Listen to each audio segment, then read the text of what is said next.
veículo que atropelou a criança. E depois a gente tem imagens de câmeras de segurança que dá para ver esses dois ladrões abandonando o carro. Eles correm pela rua um pouco, entram num outro veículo. Então agora a polícia procura por esses dois bandidos que por pouco também, olha só, Wesley, por pouco eles não atropelam e matam esse garotinho de 4 anos que estava atravessando a rua ali naquele momento. Um acidente horrível, mas que por sorte a criança está bem.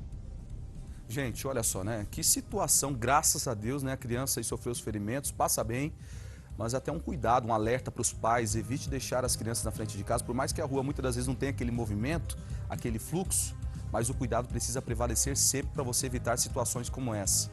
Né? Por tristeza do destino, veículo em fuga acabou atropelando o menino, mas passa bem. Olha só que bênção, né, gente? Tá lá todo feliz, todo alegre, né? Se recuperando agora, e uma ótima recuperação para essa criança que foi atropelada aí. 6h05 aqui no Balanço Geral. Você que está chegando agora, muito obrigado pela sua audiência, muito obrigado pelo carinho, uma ótima segunda-feira, um ótimo início de semana.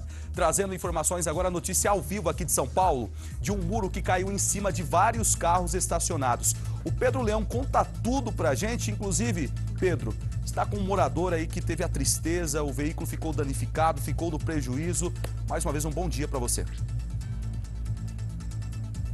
Bom dia, Wesley. Olha só, agora que amanheceu, a gente pode mostrar com um detalhe maior o estrago aqui nessa rua de Guarulhos. Vamos observar, olha só, o barranco realmente atingiu o muro e o muro derrubou aqui, caiu esse muro e acabou atingindo os carros. A gente pode ver, inclusive, olha só a estrutura desse muro aqui, como ela está já perto de cair. Realmente aqui é muito perigoso a gente se aproximar, porque esse muro aqui ele pode cair a qualquer momento. A gente vai caminhar aqui pela rua, mostrando realmente o que aconteceu aqui com esses veículos. Olha só, ali no canto, a gente vê se consegue mostrar para o nosso cinegrafista, o Pinguim, a gente vê ali os trabalhadores da empresa que é dona desse terreno. Eles vieram justamente avaliar as condições desse terreno que acabou cedendo aqui esse barranco e atingindo os carros que estavam aqui estacionados. O dono, o proprietário desse veículo aqui, ele conversou com a gente agora há pouco. Ele disse, inclusive, que veio visitar um amigo que mora aqui nesse condomínio bem ao lado da gente, e aí quando ele deixou o carro estacionado durante a tarde de ontem, quando ele voltou,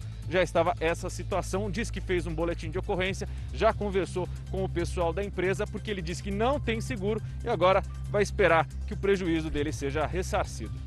Obrigado pelas suas informações, tá aí, né, gente? Começar a semana com um prejuízo desse, você sair de casa para ir trabalhar e vai lá na frente ver o seu carro, porque hoje, gente, não é fácil você manter um veículo não, tá?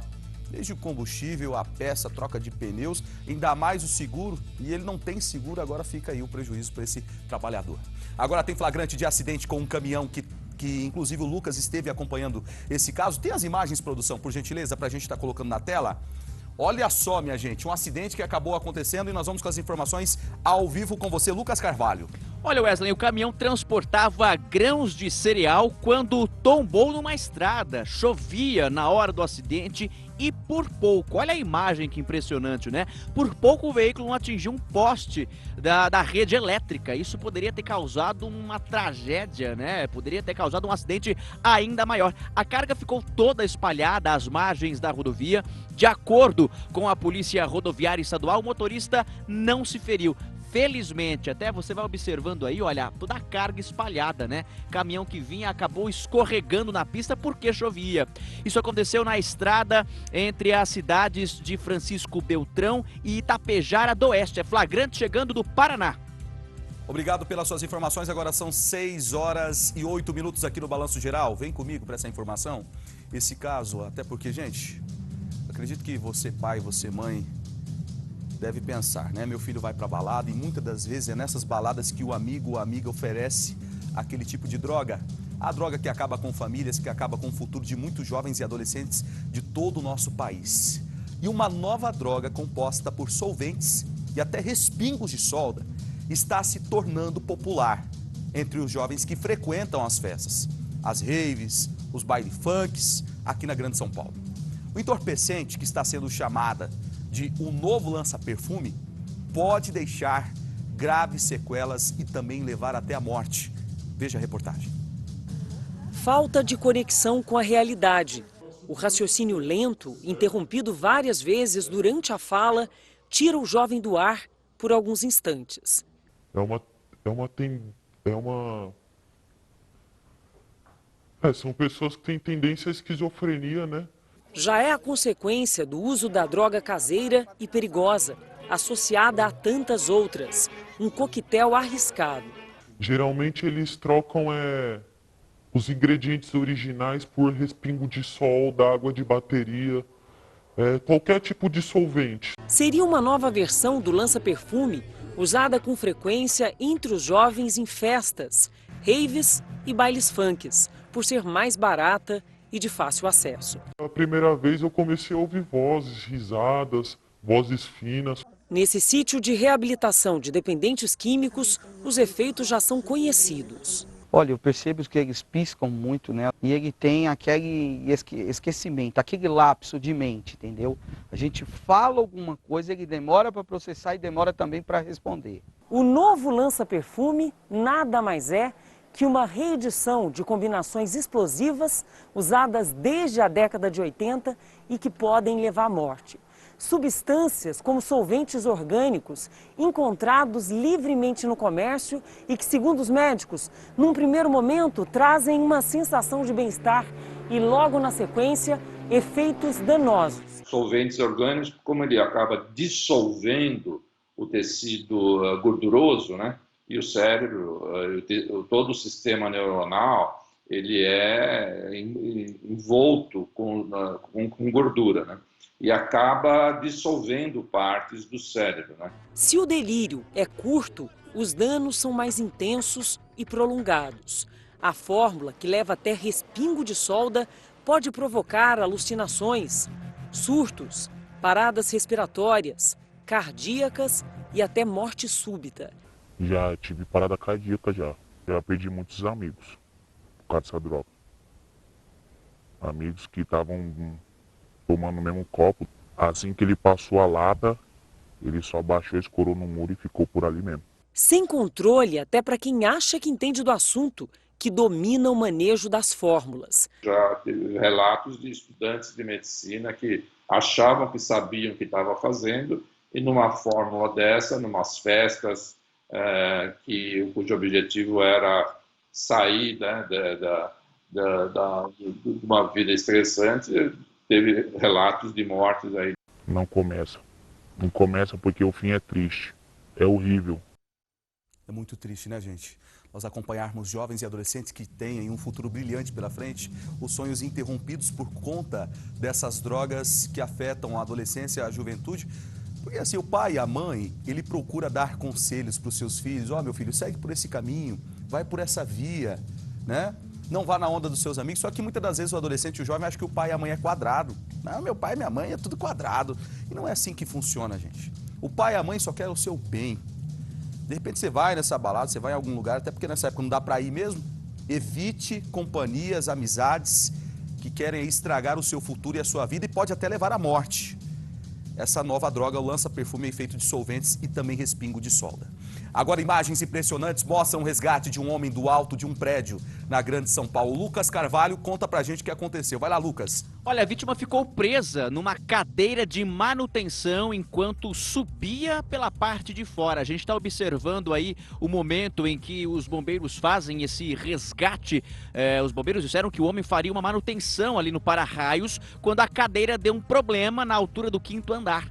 E aí os militares foram chamados e tiveram de usar um rapel para socorrer a vítima. Destaque para a habilidade, para a rapidez das equipes do Corpo de Bombeiros, os profissionais que estão sempre preparados para esse tipo de situação, para esse tipo de salvamento. Como ele não teve nenhum ferimento, Wesley, e estava consciente, ele acabou recusando atendimento médico. Mas realmente a imagem é impressionante, a gente vai observando toda a destreza desses bombeiros ali, né? Um trabalho muito articulado, muito bem pensado para poder resgatar esse homem que ainda bem, foi apenas um susto mesmo, ele não teve nenhum ferimento, tanto que nem quis passar por atendimento médico. É flagrante chegando de Santo André, no ABC Paulista. 6 horas e 13 minutos, seguindo aqui com o nosso Balanço Geral amanhã, olha só essa situação. Um médico que está sendo investigado por matar os seus pacientes. Tudo teria acontecido dentro de um hospital. A polícia fez buscas no apartamento de luxo onde ele mora. Inclusive, a operação só aconteceu depois que o sistema eletrônico da unidade de saúde sofreu um ataque de hackers, que alteraram diversas fichas médicas. Acompanhe. Os mandados de busca e apreensão foram cumpridos simultaneamente no Hospital Marieta Conder Bornhausen e no apartamento que fica em um prédio de luxo na Praia Brava, onde mora o médico Gustavo Deboni, acusado pelo Ministério Público de abreviar a vida de pacientes. O alvo foi uma busca por documentos e dados de computadores do hospital, que coincidentemente, antes do caso ser investigado pela polícia, foram atacados por um hacker. A busca no Hospital Marieta, ela visa descobrir se o hackeamento que houve no hospital, ele guarda ligação com esse caso e verificar se o vírus que foi infectado o sistema ali é capaz de alterar os dados dos prontuários contidos no hospital. O inquérito ainda não foi concluído, mas existem provas e prontuários médicos que foram analisados pelo Instituto Geral de Perícias. Das 19 vítimas, a polícia definiu que em pelo menos 3 há indícios claros de que houve o crime de abreviar vidas. A denúncia foi apresentada pelo Ministério Público em agosto do ano passado. A Universidade do Vale do Itajaí havia enviado depoimentos ao Ministério Público de alunos de medicina que tinham feito residência médica com o Dr. Deboni no Hospital Marieta. O delegado responsável pelo caso chegou a pedir a prisão do médico, o que foi negado pela Justiça. Mas a Justiça determinou uma medida cautelar contra o profissional, que agora está proibido de exercer a profissão de médico, de atuar administrativa em hospitais e até mesmo de dar aulas. Agora são 6 horas e 15 minutos. Olha só, gente. Uma mulher é a principal suspeita de invadir a casa de uma idosa de 91 anos e levar todas as joias. Tem imagens do circuito de câmeras para a gente mostrar aí. Inclusive, a ação criminosa está sendo investigada pelas autoridades. A Maria Carolina Paz vai trazer as informações, inclusive a criminosa, né? Informações que teria levado produtos aí de valor, teriam guardado. Como está essa situação, Cacá? O que chama muita atenção, viu, Wesley, é porque essa criminosa, ela não arrombou a porta, ela sabia onde essas joias estavam, não tinha nada revirado na casa da Dona Ivone, de 91 anos. Foi na noite do Réveillon, a Dona Ivone, ela saiu para casa de uma amiga para comemorar a passagem de ano, e aí quando ela voltou para casa, estranhou que a carteira dela, que estava em cima da mesa com R$800, havia sido levada. Aí ela foi direto até a porta, até o quarto dos fundos, e aí viu que todas as joias haviam sido levadas. A casa dela fica em uma vila, uma rua sem saída, fechada por portão, na Vila Mariana, na zona sul de São Paulo. A câmera de segurança que registrou a ação da ladra, ela fica do lado de fora desta vila e mostra exatamente essa mulher, por volta de 1h30, ela ficou ali aguardando a Dona Ivone sair de casa. Aí ela entrou na vila, conseguiu entrar na casa e aí saiu tranquilamente. Inclusive, os moradores dessa vila, eles já instalaram câmeras lá dentro e todos eles assistiram as imagens de acordo com a polícia e ninguém reconheceu essa mulher. Então, por isso que a polícia segue no trabalho de identificação. Para a Dona Ivone é uma tristeza sem fim, viu, Wesley? Porque essas joias que foram levadas fazem parte da história da família dela. Ela, que tem 91 anos, já perdeu 2 filhas, inclusive algumas joias pertenciam às filhas dela, pulseira, alianças, colares que tinham esse valor histórico para Dona Ivone. A polícia está investigando, a gente também está no caso. Qualquer novidade eu trago no Balanço Geral amanhã. Wesley. Cacá, pelas suas informações, por isso que é muito importante, você, cidadão de bem que está acompanhando o Balanço Geral amanhã, ao sair, ao entrar em casa, cheque, procure ver se de repente esses criminosos não estão monitorando a sua casa, monitorando o local, vendo o seu horário de saída, o seu horário de chegada, para que você evite aí futuros prejuízos e sempre também buscando, através da tecnologia, né, através das câmeras, através de cercas elétricas, manter a segurança do seu bem, do seu imóvel. Gente, 6 horas e 18 minutos. A polícia segue à procura do homem suspeito de mandar um buquê bomba. A gente mostrou esse caso na última semana aqui no Balanço Geral amanhã.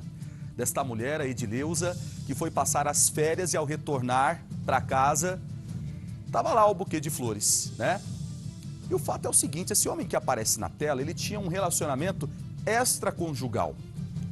A Edileuza fazia parte desse trio amoroso aí.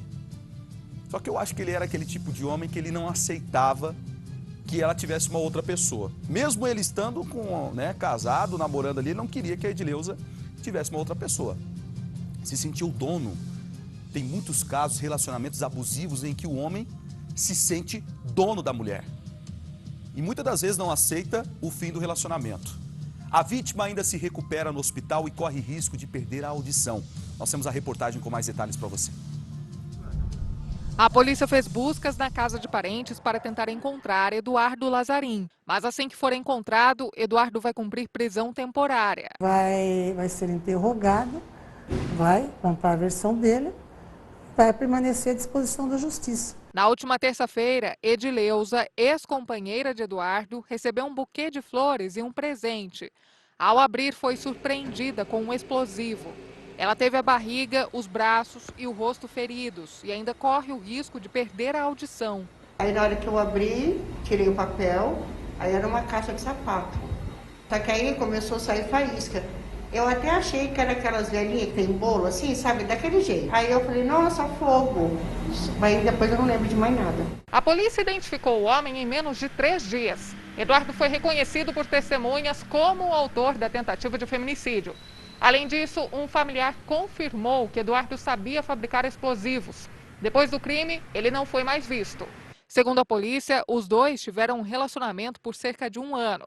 Como Eduardo era ciumento, a vítima rompeu um namoro. 1 mês depois, o homem passou nessa floricultura e pediu para entregar uma caixa com a bomba, sem dizer o que era. Ele esteve 4 vezes na floricultura. Um dia ele foi perguntar se eles faziam entrega, outro dia ele foi lá e perguntou se ele comprasse um presente fora, se poderia levar junto com as flores. A vítima estava prestes a fazer um boletim de ocorrência contra Eduardo por ameaça, mas não teve tempo. Ele já estava me ameaçando, ele já tinha falado que ia me achar de qualquer jeito. Tanto que na terça-feira eu ia fazer o BO.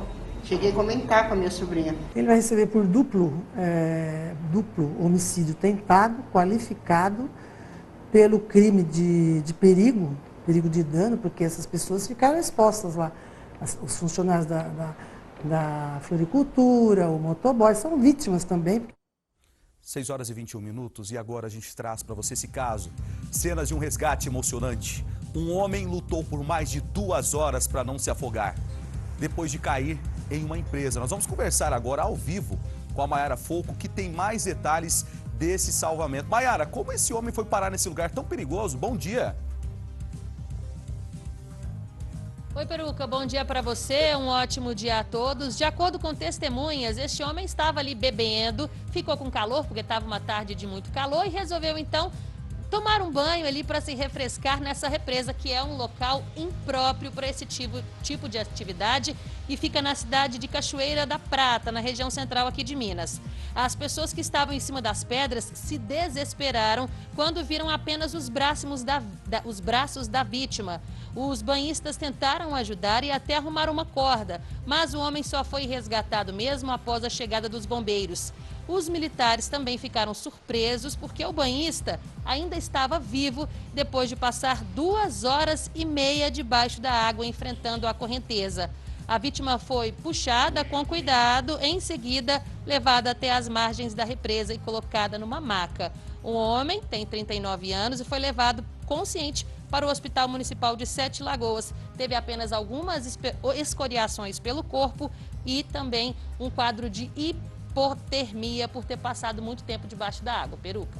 Maiara, obrigado, tá? Pelas suas informações, graças a Deus. E que bom que você me chamou de Peruca, tá? É o Peruquinha!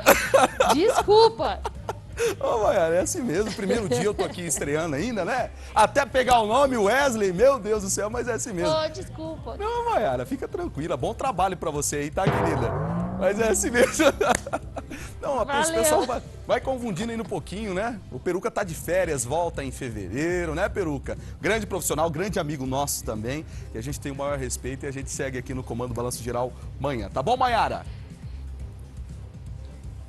Um abração pra você. E a voz parece. Parece a voz? Parece. Tá porque eu não tô te vendo, não tô sem a imagem, não, só tô com a voz de referência. Falei, vixe, parece.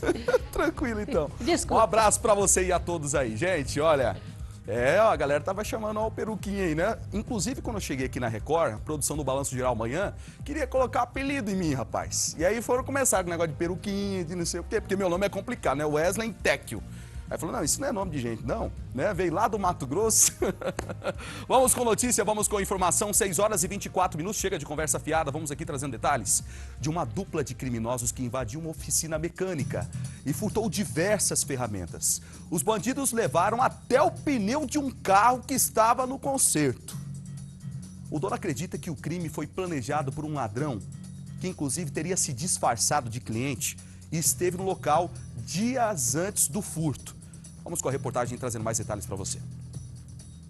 As imagens mostram a picape escura parada em frente à oficina e o rapaz de camiseta branca olhando pelo portão se tinha alguém dentro da empresa. O rapaz vai até o carro, conversa com o comparsa e retorna para a oficina. Ele tenta abrir o portão, vai novamente até o carro, abre a porta do veículo e pega o que parece ser uma ferramenta. O ladrão senta, disfarça, olha por baixo do portão e se agacha próximo à parede. Como não conseguiu arrombar pelo lado de fora, ele pulou o muro e entrou na oficina. Já do lado de dentro, ele conseguiu quebrar o cadeado. Logo, o comparsa estaciona a picape sobre a calçada, enquanto o ladrão de camiseta branca coloca as ferramentas na carroceria. Enquanto o senhor organiza os produtos do furto no veículo, o rapaz continua retirando ferramentas da oficina. Até um pneu foi furtado. O ladrão fecha o portão, entra no veículo e, junto com o comparsa, deixa o local.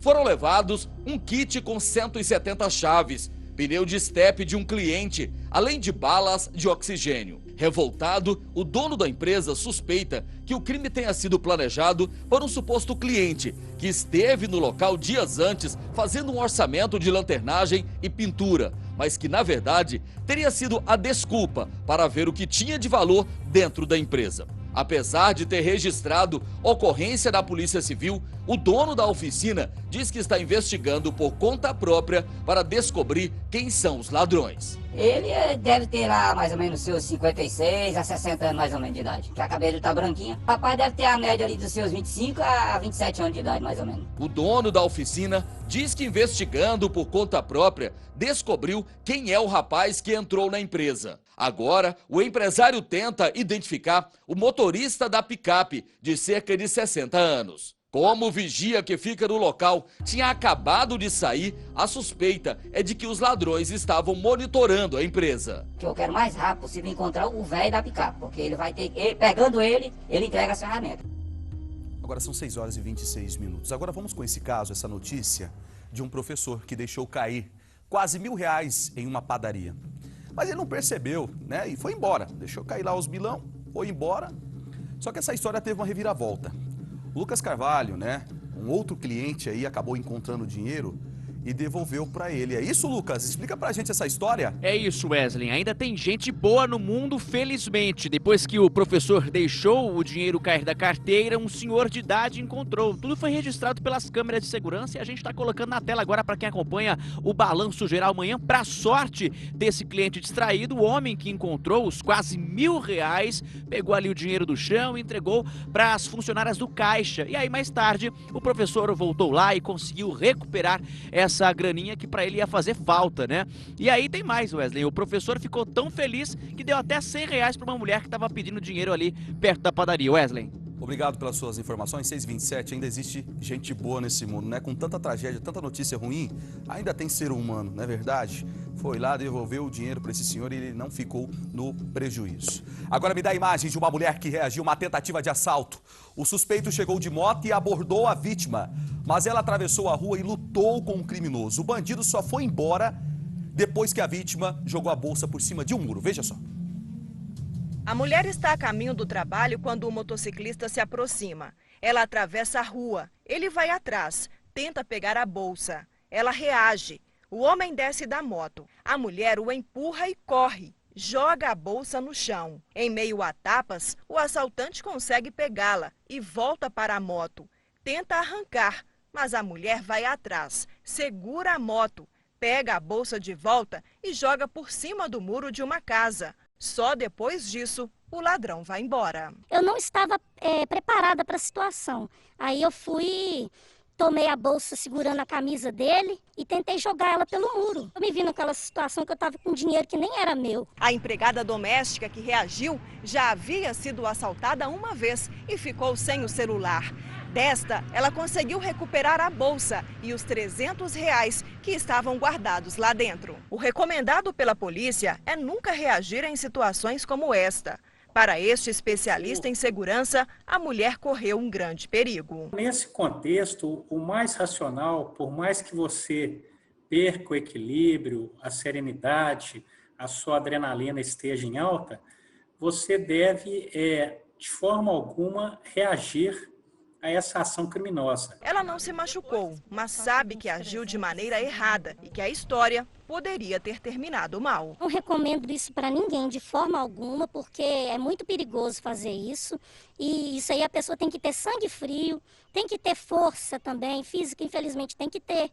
Não quero dizer que eu tenha mais força do que um homem, mas tem que ter ao menos um pouquinho para poder lidar com a situação. Um bom dia para você que está chegando aqui no Balanço Geral amanhã, uma ótima segunda-feira, um ótimo início de manhã. Muito obrigado sempre pela sua audiência. E a gente traz notícias e informações sobre esse caso agora. Bandidos de moto que fazem um arrastão na Grande São Paulo. Maria Carolina Paz vai trazer as informações porque no intervalo de poucos minutos, os criminosos atacaram 2 motoristas, é isso, Cacá?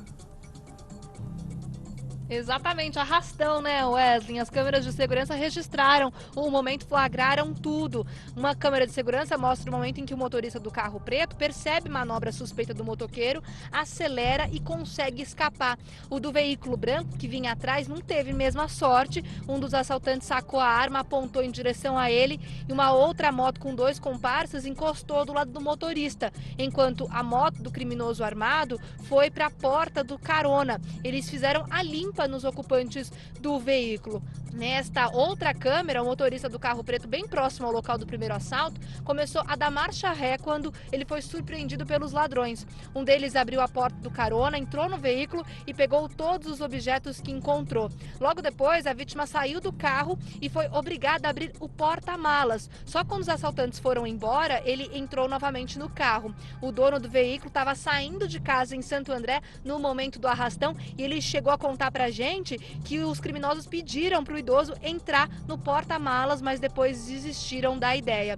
Segundo as vítimas, os roubos e assaltos estão cada vez mais frequentes em Santo André, na região metropolitana de São Paulo, e isso vem assustando todos os dias os moradores e também comerciantes ali da região. Wesley. Obrigado, Cacá, pelas suas informações. E olha só, nós temos imagens ao vivo de um acidente do caminhão dos bombeiros. Notícia ao vivo aqui de São Paulo, zona norte de São Paulo. Caminhão de bombeiros tombou e o Bruno Piscinato vai trazer os detalhes pra gente. Como que aconteceu esse acidente aí, Bruno? Pois é, uma imagem impressionante aqui, né, Wesley? Olha só como ficou a frente do caminhão do Corpo de Bombeiros. A gente está aqui na Avenida Senador Hermílio de Moraes, aqui na Zona Norte, a área do Tremembé de São Paulo. A CET está aqui no local para tirar o caminhão. Olha só, a gente vê um carro passando aqui no local, né? Muita serragem. A CET jogou essa serragem exatamente por causa de líquido, né? Água, muita água aqui no local, esse caminhão estava carregado. E aí a gente observa agora o trabalho dos bombeiros para a retirada desse caminhão. A informação que foi passada para nós é que faltou freio para o caminhão. E aí o bombeiro, de uma forma até inteligente, Wesley, se a gente for pensar, ele jogou o caminhão para esse barranco. Aqui não tem nenhuma casa. Do lado de cá, vou pedir pro Peixe mostrar, o Lorival, nosso cinegrafista. Aqui a gente tem muitas residências. Se ele perdesse o controle com um caminhão carregado de água, você já pensou o tamanho do desastre? Então, assim, ele jogou esse caminhão pro muro, né? Vamos dizer assim, pro barranco. A informação que a gente tem preliminar ainda, Wesley, um bombeiro, né, um policial militar ferido, foi levado para o hospital aqui da região. Essa é a primeira informação. O outro policial militar que estava lá dentro, o outro bombeiro, ele passa bem. A gente vai acompanhar agora tudo ao vivo aqui, ó.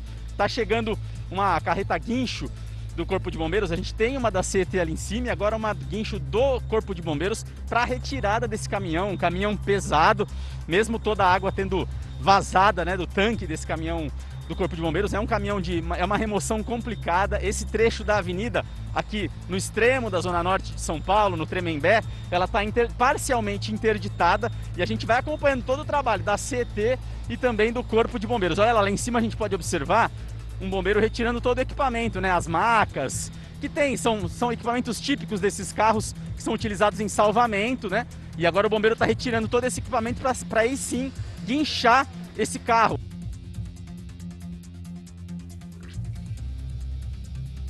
6 horas e 34 minutos, tivemos apenas um pequeno probleminha aqui na nossa transmissão ao vivo, mas você está vendo, né, imagens do Corpo de Bombeiros, o trabalho que está sendo realizado no local, inclusive há uma sinalização para quem trafega nessa localidade. O fato é que o caminhão acabou sofrendo acidente, o caminhão da própria Companhia dos Bombeiros, e nesse momento o trabalho tem sido bastante intenso lá no local, justamente para a remoção do veículo, conforme você vai vendo nas imagens aqui ao vivo. Aconteceu agora há pouco aqui em São Paulo, né, esse acidente com o caminhão do Corpo de Bombeiros. Inclusive está chegando o caminhão para fazer a retirada do veículo nesta localidade, né, e o nosso repórter está lá ao vivo trazendo os detalhes para você acerca dessa situação, desse acidente registrado em São Paulo agora pela manhã. São 6 horas e 34 minutos aqui no Balanço Geral Manhã. Para você que está chegando agora, muito obrigado pela sua audiência. Um ótimo dia, uma ótima segunda-feira, um ótimo início de semana. Para você ligado aqui na programação Notícia e Informação até às 8h30 da manhã na sua Record. Toda a movimentação ainda sendo registrada no local, né? Graças a Deus, né? Ninguém se feriu nesse caso, os bombeiros que estavam ali trabalhando, né, gente? Mas é um grande susto. Olha os danos que ficaram ali na parte frontal do caminhão, né? A cabine ali toda danificada, a roda do lado esquerdo retorcida, não é para menos, diante aí do acidente que acabou acontecendo. Daqui a pouco a gente volta com mais informações, produção, é isso aqui, acerca desse caso, aqui na Grande São Paulo. Mas olha só esse caso, criminosos armados com fuzis que invadiram um frigorífico na Grande São Paulo, levaram uma carga bilionária, quase 80 toneladas de carne. A polícia acredita que se trata de uma quadrilha especializada no roubo desse tipo de produto, com receptadores certos, porque a mercadoria foi levada em caminhões sem refrigeração. Veja só. Gustavo e Jamil foram rendidos quando chegavam para uma entrega no frigorífico. A hora que a gente entrou no portão com o carro, os caras já veio atrás, grudou nós no portão, já rendeu, já mandou guardar o carro aqui e em seguida mandou nós ficar tudo dentro da guarita ali sentado. O assalto foi logo depois do fim do expediente. Cerca de 10 homens entraram na empresa escondidos dentro de uma van. Depois chegaram mais 6 criminosos em caminhões e carretas com contêineres vazios. A quadrilha ficou quase 4 horas aqui no frigorífico. Os assaltantes estavam armados com fuzis e metralhadoras.